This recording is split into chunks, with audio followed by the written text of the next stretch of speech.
Salve, salve, nação rubro-negra, chegando aqui mais uma vez com vocês, galera. Depois dessa derrota, né? Infelizmente perdemos pro Botafogo ontem, mas eu quero trazer um corte para vocês aqui agora. Eu já assisti o vídeo todo, tá? Do Mauro César, fazendo uma análise em relação ao jogo de ontem. E hoje, depois de estar muito chateado, né, por causa do resultado de ontem, eu vendo esse vídeo, eu já tenho um pensamento um pouquinho diferente do que foi o jogo, né? Eu vou mostrar para vocês a análise dele em relação a essa partida e o que ele fala, né?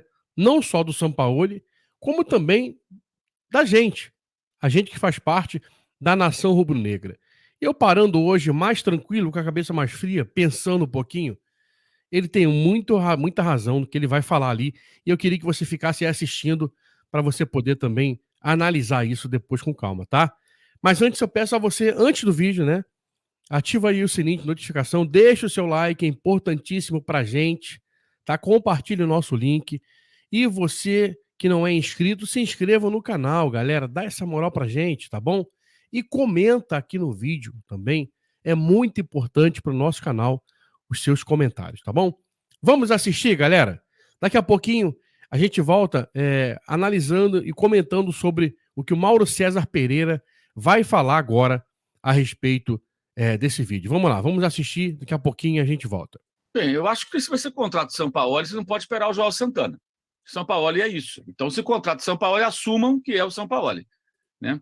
Contratar o Sampaoli e reclamar porque o goleiro joga com os pés, então contrata outro técnico. O goleiro vai jogar com os pés. O Rafael, que está no São Paulo, só saiu do Atlético porque o São Paulo queria um goleiro que fizesse esse papel e o Everson foi contratado. Everson, que do Ceará, ele já tinha levado para o Santos, levou para o Atlético e segue no Atlético até hoje. Como ele não tem outro goleiro com essas características mais acentuadas, ele faz o goleiro jogar com os pés. Não acho que seja por isso que o Flamengo perdeu. Houve, de fato, esse lance, é um risco que você vai correr, né? Se você joga dessa maneira. A ideia me parece clara, mesmo com 3 zagueiros, é colocar o time inteiro no campo de ataque. E para jogar com o time inteiro no campo de ataque, o goleiro não pode jogar dentro da área, ele tem que jogar na intermediária, ele tem que ser um homem de linha, ele tem que fazer cobertura. Não tem jeito. Isso aí acho que é básico até. Agora, eu vejo reclamações dos 3 zagueiros, quando, por exemplo, um dos gols foi um ótimo lançamento, né, do Fabrício Bruno para o gol do Léo Pereira, chapando de primeira. Verdade, o que o Pedro, 2 zagueiros envolvidos, né? Exato, 2 zagueiros participaram. Tivesse 2 zagueiros, você acha que os 2 estariam espetados no campo de ataque? Não. Um atacando lá pela ponta esquerda e o outro fazendo um lançamento como se fosse um lateral direito, né? Mas sem chegar no fundo.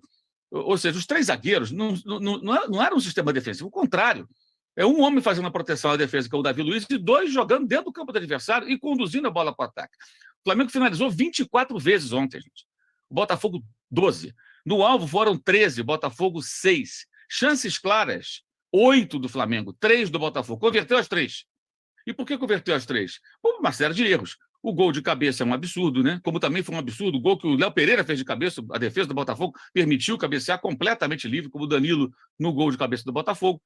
O gol número 3, com 10 homens do Botafogo, tem muito também ali do Luiz Castro, que mexeu bem no time, o Luiz Henrique entrou bem no time, o time foi ao ataque, criou um contra-ataque, ficou no ataque, subiu e continuou no campo do Flamengo. Ele não fez um ataque e voltou e se defendeu, ele continuou no campo do Flamengo. E a jogada se desdobrou, e aí vem a jogada do Tietê, que passa no meio de 3. Não é que a defesa estava desprotegida, ele passou no meio de 3 jogadores. Acho que essa é a desatenção. Né? Os gols nascendo de originários de lateral, aconteceu em Porto Alegre, aconteceu de novo. Então, assim, eu acho que tem muitos erros dos jogadores. Dele, eu acho que os erros são a escalação do Ayrton Lucas, na ausência inesperada do Gerson, né, que sentiu ali uma dor muscular no aquecimento. Acho que ele poderia... Não podia botar o Everton Ribeiro. O Everton Ribeiro, depois do jogo, deu a entrevista dizendo que não tinha condições de... Talvez não tivesse nem condições de jogo. Ele não ia aguentar 90 minutos, tinha um problema físico. Então, o Everton Ribeiro está claro agora por quê. Durante o jogo, ninguém entendeu. Mas depois do jogo ficou claro quando o próprio jogador disse que tinha problemas antes do jogo e era dúvida. Mas ele tinha o Matheus França, ele tinha o Vitor Hugo, ele poderia ter colocado um outro jogador. Tá? Eu acho que essa assistência dele com esses jogadores como o Vidal, o Marinho, vai muito da memória que ele tem desses jogadores em outros momentos, e ele só na prática vai entender que os caras não vão, de repente, entregar aquilo que ele espera. Especialmente o Marinho, que não era titular com ele, tá? Ele foi titular com o Cuca. Ele se destacou com o Cuca. Com o São Paulo, e Marinho era muitas vezes reserva no Santos. Ele não era titular. Agora, o São Paulo é assim. Os jogadores do Santos de 2019, ele potencializou, mas não foi de imediato. Ele vai testar, ele vai colocar para jogar, mas a partir desse jogo, já dá para perceber que no lugar do Marinho, na fila, tem que ter o Matheus França, por exemplo, Pode ser até o garotinho lá, o Matheus Gonçalves, de 17 anos. O Marinho não tem a menor condição. E no lugar do Vidal, talvez ele possa já contar mais com o Vitor Hugo, né, que pode fazer o mesmo papel, é um jogador jovem, tem força, pode entregar a intensidade que ele espera. Então, acho que são ajustes de um técnico que estava 11 dias do cargo, contra um outro técnico que completou. No mesmo dia que o São Paulo estava chegando ao Flamengo, o Luiz Castro completou 1 ano treinando o Botafogo, fora o tempo anterior em que ele participava das conversas, porque já era o técnico, terminava seu trabalho no Oriente Médio para assumir de fato o time. Então, um tem 1 ano à beira do campo, o outro tem 11 dias, mais de 1 ano, 1 ano e pouco, o ano 1 mês, 1 ano e 15 dias quase, e o outro 11 dias. É óbvio, 4º jogo em 11 dias. Treinamento, pouquíssimos. Então, o Flamengo paga muito caro pelos seus eternos recomeços, por essa histeria idiota de toda vez que perder, botar a culpa só no técnico. Era o Paulo Souza, é o Vitor Pereira, é o Sampaoli agora. Ontem tinha maluco reclamando do Sampaoli como se ele tivesse que ser demitido. Então, esse é o problema. O Botafogo teve quantos problemas com o Luiz Castro? Quantos protestos de torcida? Teve um agora, dia 7 de abril, no aeroporto. Os caras foram reclamar porque o time empatou com o Magallanes, lá no Chile, pela Sul-Americana. Mas o Botafogo acredita que o Luiz Castro vai fazer um bom trabalho. É um time que ele já tentou fazer com posse de bola, não funcionou. Campanha em casa no passado foi pífia, por isso não soube se impor. Fora de casa sempre muito bem e está mantendo o mesmo comportamento. Joga com menos tempo com a bola, joga de uma maneira estratégica, como ele mesmo falou depois do jogo. Ele falou: eu não quero não ter a bola. Na verdade, ele não queria ter a bola. Eu quero ter momentos específicos. Sim, o time que joga sem a posse de bola joga assim, né, Luiz Castro? Ele não quer a bola, ele não faz questão. Ele quer tê-la em momentos específicos. Claro que em algum momento você tem que ter a bola. Senão você não joga, você não ataca, você não faz gol. Ou vai esperar o cara fazer um gol contra. Mas foi muito bem estruturado, porque é um jogador, um técnico que conhece seu time, que sabe com quem está trabalhando, sabe o que cada jogador pode entregar. E o outro técnico está conhecendo os jogadores agora, ou está reencontrando atletas que não vão entregar o que ele espera, mas você vai saber isso na prática. Porque ele tem que tentar, ele tem que ver os caras em ação. O Marinho já deu para ver que não dá. Se ele insistir, vai ser uma tolice. Ele tem outras opções. O Vidal, para entrar durante um jogo, no segundo tempo, pode colaborar. Tem um passe qualificado, é experiente, pode cadenciar um jogo, mas para começar, não é a melhor opção. Agora, ontem, além da não expulsão do Thiago Maia, houve um pênalti bizarro marcado pela Esma.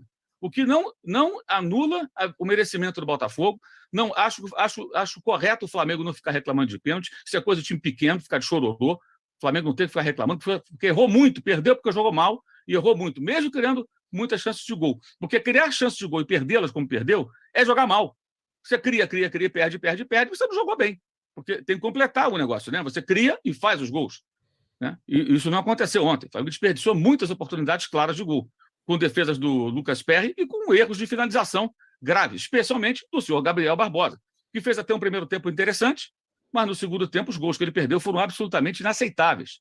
Né? Aí, se amanhã barrar o Gabriel Barbosa, a pauta passa a ser o quê? Nossa, barrou o Gabigol. Pois é, o Vitor Pereira barrou o Gabigol, lembra? Contra o Fluminense, na reta final do campeonato. Tirou o Gabigol do time. E foi não, tirou o Gabigol. Tirou, por que não pode tirar o Gabigol? Como eu sempre digo. Ganhou o jogo, né? Ganhou o jogo, não tem Zico nesse time, nesse elenco. Só o Zico poderia ser intocável no Flamengo. Qualquer jogador, qualquer ser humano pode ser barrado. Tá aí, galera, o Mauro César Pereira falando algumas coisas que eu concordei ali, outras nem tanto, né?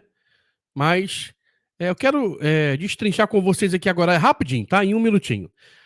Concordo que a gente tem que parar de colocar culpa no treinador por qualquer derrota, né? Ainda mais no jogo onde o Flamengo teve 24 finalizações contra 12 do Botafogo. 8 chances claras de gols contra 3 do Botafogo. E a gente perdeu por 3-2. Sabe o que isso significa? Que o time criou oportunidades, teve chances para marcar e não marcou. E quem perde gol, galera, não é o treinador, não. Quem perde gol é o seu Gabigol, que teve ontem 4 chances claras e não conseguiu fazer o gol. Mas aí você manter o Gabigol como titular desse time, para mim, já é um erro do Sampaoli. Você manter o Vidal nesse time como titular, para mim, já é um erro do Sampaoli. Você optar por tirar o Cebolinha, que estava bem no jogo ontem, e deixar o Gabigol no campo, para mim é um erro do Sampaoli. Ah, mas ele está conhecendo os jogadores ainda. Tá bom. A gente tem que dar essa questão aí de tempo para ele, realmente, mas tem coisa, gente, que não dá para ficar insistindo. Não tem como ficar insistindo em jogadores que a gente vê que não tem qualidade. Por exemplo, o Thiago Maia ser titular absoluto desse time hoje é um absurdo. Você tendo o Igor Jesus no banco de reservas, O garoto sempre que entrou bem. Ou seja, tem erros do treinador, a maioria dos erros são dos jogadores. Você vê hoje que o Flamengo consegue jogar mais futebol, criar mais jogadas. Com o Vitor Pereira isso não acontecia, galera. Nós temos que dar o braço a torcer. Hoje o Flamengo tem jogadas. Hoje o Flamengo tem saída de bola. Hoje o Flamengo constrói jogadas de ataque. Mas não conseguiu converter em gols ontem. E a gente tem que parar de colocar a culpa só no treinador, né? E colocar a culpa nos seus jogadores também, que ontem não conseguiram finalizar as jogadas de acordo com o que tinha que ser. E por isso perdemos o jogo, galera. Vendo essa análise do Mauro César Pereira, e hoje, com mais tranquilidade, eu já consigo ter uma visão diferente. Mas não isentando o treinador, tá? Porque para mim ele errou. E muitos erros também dos jogadores. Vamos acreditar, galera, que para as próximas partidas o Flamengo vai ter um comportamento diferente. O Sampaoli já vai ter uma situação aí de enxergar quem tem condições de ajudar e quem não tem. E começar a barrar essa galera, né? É o que a gente espera. Valeu, nação. Por enquanto é só. Eu peço a você que está aí assistindo, antes de sair, deixa o seu comentário aqui no vídeo. É importantíssimo pra gente. Deixa o seu like, ativa o sininho de notificação, compartilhe o nosso link. E você que não é inscrito, se inscreva no canal, dando aquela moral pra gente. Valeu, galera! Saudações rubro-negras. Isso aqui é Mengão, hein? Apesar da derrota, vamos que vamos. Um abraço.